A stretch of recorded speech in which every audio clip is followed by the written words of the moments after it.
ទុកសំពត់ឯងទុកឲ្យផុតព្រោះកូនក្រមុំក្រោយមុខបើទុកសំពត់ឯងទុកឲ្យផុតព្រោះកូនក្រមុំសំពត់បងសរសេរមានរឿងអ្វីទេត្រូវឯងនឹងខ្ញុំយូយូជួបម្ដងឆ្ងាញ់ដូចបងកងផ្អែមដូចទឹកខ្មុំបើកូនក្រមុំមើលហើយគឺចំរឿងវាចង់ដឹងក្រោយក្រោយបើផ្ញើសម្បត្តិគុំផ្ញើបិទបិទចូលសត្វអញ្ចឹងក្រោយក្រោយបើផ្ញើសម្បត្តិគុំផ្ញើបិទបិទចូលសត្វអញ្ចឹង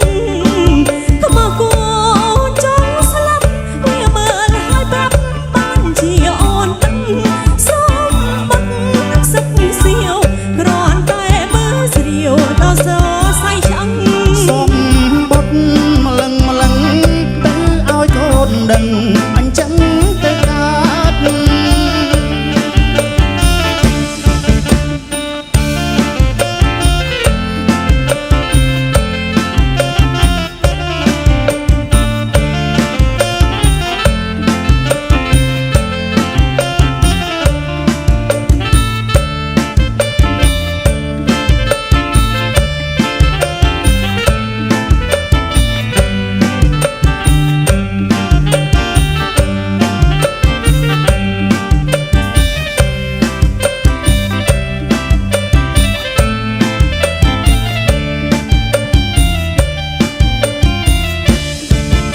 ក្រ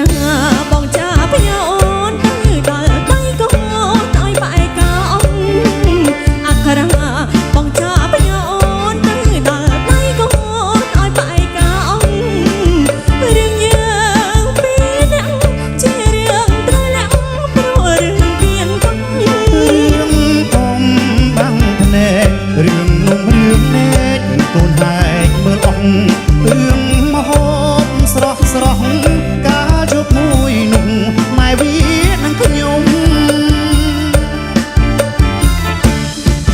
ក្រោយមុខបើទុកសំបុត្រឯងទុកឲ្យផុតព្រោះកូនក្រមុំក្រោយមុខបើទុកសំបុត្រឯ